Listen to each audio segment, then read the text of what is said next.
So I've made a number of videos with this kind of idea, and essentially what this is me telling you that YouTubers show you exactly what they want to show you.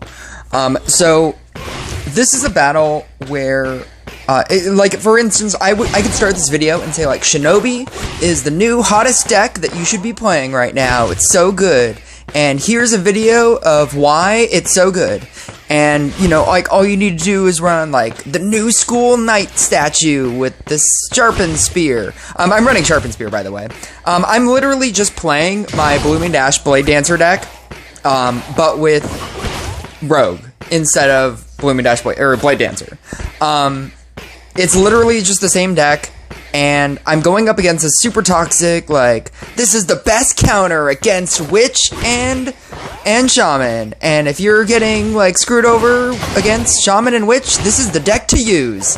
As a YouTube content creator, most of our videos that we will ever produce are basically designed specifically for the thumbnail. And that's why the thumbnail is so important. Because the thumbnail is what makes you want to click onto a video. It makes you want to engage with us. It makes you want to talk to us. It makes you interested in something, in content that we are creating. So the thumbnail and why it's so important to me, why you're watching this horizontal, you know, full screen, lock screen, vertical video, the reason why my thumbnail is so important to me is because I know that that is what is making you click on this video. It's not the content, it's not what's happening in this video, it's literally the thumbnail. You clicked on this because I created some thumbnail that was super exciting, and it was super exciting, and it was like the thing, like the title is what made you want to click on it as well. And that's why you clicked on this video. It's not necessarily the content, because the content doesn't necessarily matter, because you've already clicked into the video, and I've already obtained a view. I've already obtained, like, maybe a comment of you saying that the title is clickbait, or the title, you know, and all of that is engagement. And engagement is what cycles and makes a content creator more and more relevant in the YouTube space. So, as a content creator, we are programmed to want to create an enticing, like, idea, so that you click on a video. And the idea for this video that I could give you is that Rogue beats everything. It's so good, and like, just max out your Rogue, and it's so amazing, but I, as a person, know that yes, it is good, but it's not amazing. And it can win things. It can win, like, seemingly unwinnable battles, like this one. Like, but I'm specifically... This deck is completely, it's my Blooming Dash Blade Dancer deck, and it's designed to beat the meta. And it's designed to beat negative effects. I designed this in such a way to where every single unit that I care about is a specific level. It's why I'm not running Mermaid, and I'm running Gadget. It's so that I can literally just get a Shinobi, make it a level 3, and move it into space. Like, I don't care about all of my knight statues. I don't care about the other non-Shinobi rogues. I'm just trying to merge them out. I get stuck here, and you'll see where. But I do get stuck here, and then I get unstuck, and then I get stuck again. It's very easy to get stuck in this deck. But by the time you get stuck, you should have, like, the base version of, like, what you want to build, or, like, what you want your field to look like. And this person is using Witch, they're using Shaman. Boreas is not really a problem, and that's why I'm able to out-damage him. And he is using the Mermaid but I don't believe it's level... Oh, it is a level 5. His equipment isn't great. I'm really low in the rankings, but his crit percentage, I believe, is pretty on par with mine. Spoiler alert, I win this battle. This is why I wanted to do this one first. It's because it's the thing that is relevant to the thumbnail. Rogue beats things. Rogue has the ability to beat things, right? And that's the promise of this video. So it's not really clickbait, but it kind of is. Because the way that you exaggerate something in a title, like Rogue beats everything, right? Or Rogue beats toxic decks, right? Rogue isn't necessarily beating the toxic deck. Portal Keeper is, right? But the splashier title is that Rogue is beating the toxic deck, because Rogue was technically the DPS card, but all you have to do, and the reason why I love Portal Keeper so much, is because it's one of the easiest ways for you to remove negative effects. It's the best battle against shamans and witches and king puddings and dark priests, and most people in beginner levels, they don't know how to deal with negative effects, and so for the most part so his entire deck revolves around negating or powering down my units so that his Boreas can win. Because essentially, if I was eating all of his shaman hits and I had no way of protecting myself, and I had, 5 level 1 units, his Boreas, or literally anything, quite possibly his Priestess, could probably beat me. Like, in all honesty, he wouldn't need a lot to beat me, but because all of his witches and shamans are literally doing nothing to me, because I'm able to maneuver all of my units around the field. I'm able to, by maneuver all my units around the field, I mean, he has a witch tile on me, and that's technically a thing. Actually, this is a really good screenshot. He has a witch tile on me, right? And if I were to have to put, something on the witch tile and upgrade there, that would be a problem. So I'm able to move stuff around the field to exact places that I want it at. And I'm able to immediately get rid of every single debuff that he's giving me. I'm able to keep my units at a reasonable level that I want them at. And essentially, Portal Keeper is beating his deck. Because all you need is, if you have a Portal Keeper and you're playing against this deck, all you need is a DPS unit that out damages Boreas. And Boreas is not a good unit. And that's another PSA. I hate Boreas. Boreas is a terrible unit. But the reason why I don't say that, Rogue is the best thing, the reason why in every single tier list that I ever create, it's very low on the tier list, is because of this. At a certain point in your game, you will eventually find people that do not care. He is a level 2 mermaid. He is a max Tesla, but he is a level 2 mermaid, meaning that if he ever gets debuffed, it's sticking. Like, if he gets Dark Priested or King Puddinged, it's gonna stick. And I never understand how Tesla decks survive for as long as they do, but they basically survive because they out-damage you so much. If your unit under a Dark Priest or a King Pudding did 1 billion damage, right? If your unit, every single, attack that it made did 1 billion damage, it doesn't matter that it's Dark Priested or King Puddinged. If you can't out-damage that unit, even if it's debuffed, it doesn't matter. Essentially, this is a deck where he just outpowers me. And there's nothing that I can do about it.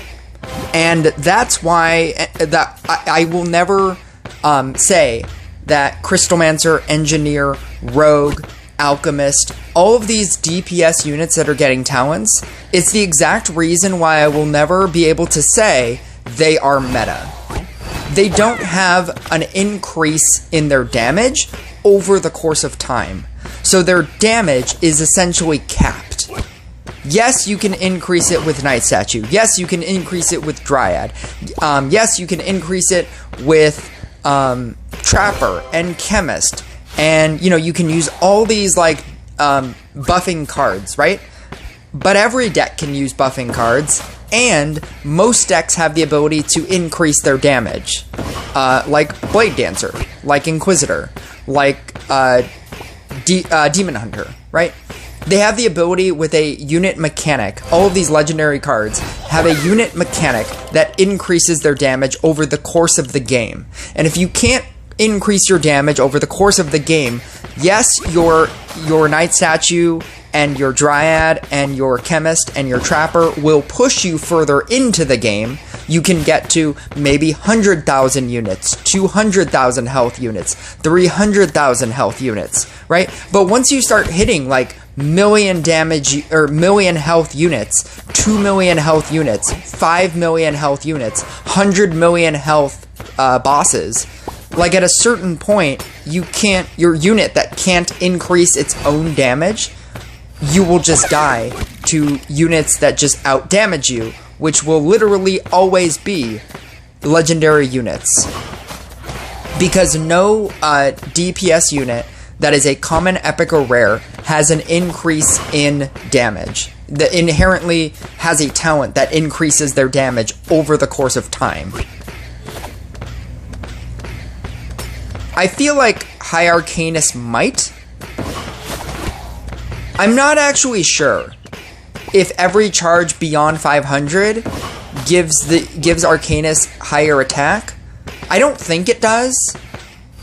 But the problem with High Arcanist is if it gets like sludged, or if it gets stunned with like a counter spell, or if it gets, you know,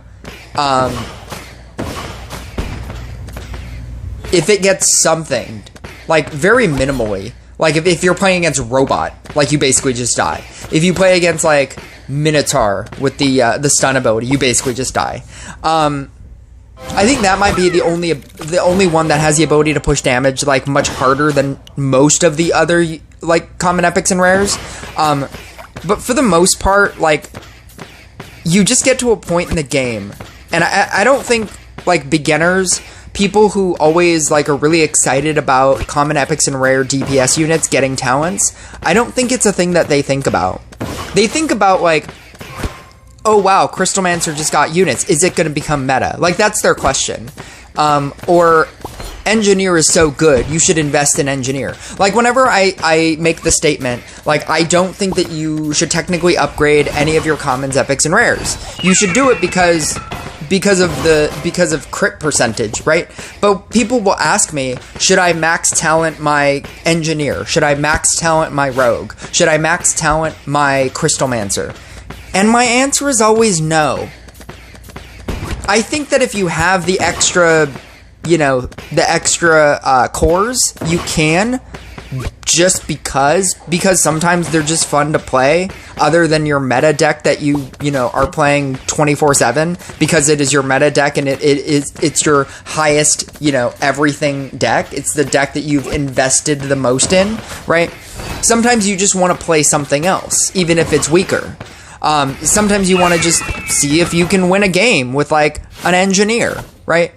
And for that reason, for the fun reason, I think that you should upgrade your commons, epics, and rares, or you should talent them. But for the most part, no. In my free-to-play account, I have not basically used talents on any common, epic, and rare, because I know that I'll never use it. I'd rather save all of that for legendaries. Right now, I have a Knight Statue and an Inquisitor that could almost be a level 15, but I need 500 cores just for the upgrade. For the level 15, the talent. You need 500 cores. I need 1,000 light cores, and I'm getting them at the rate of 100 per tournament. At a certain point, sometimes you need cores. If you have way too many excessive cores in some faction, and you're not really doing anything with it, then I suppose, yes, you could upgrade your commons, epics, and rares just because. But I never really suggested, and this is the exact reason. Yes, it's good. Yes, it could potentially be, like, amazing. But you will get to a point in your game where you just stop using it because it's not worth it. And you'll realize that they are powerful, that they are good cards to a point. And essentially, this is that point. I have 4,000 crit and this entire deck. And I have like a max rogue, I have like a level 14 knight statue, I have a level 11 dryad, I have like a level 16 gadget, and I can't beat this guy. Because he's just straight up out damaging me. And it doesn't matter. It doesn't matter how much I'm doing. I'm doing, what is this, like million hit crits? I'm doing like 700,000, like a casual like 700,000. And it doesn't matter at a certain point in this game. Because I will not, because once I set up, I am not increasing, my damage isn't increasing in any way. And he is just out damaging me, specifically because he's a Tesla. And he has, what's it called, AoE damage as well. So he's basically just murdering the waves, and then he has the ability to just murder a boss.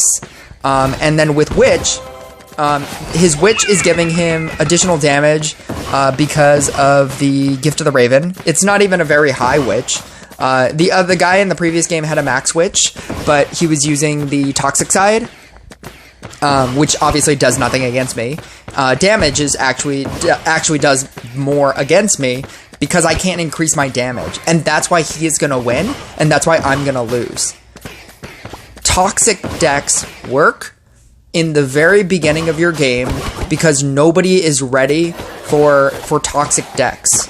Nobody has good enough prevention, and they decide not to use Portal Keeper.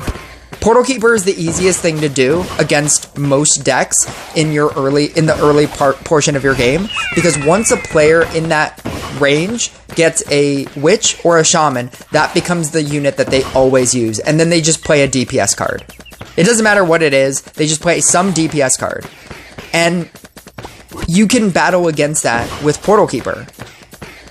But at a certain point, when they start realizing that Witch and Shaman doesn't just win every game just because, and they start using damage units, and they start investing in their legendaries, this is what happens.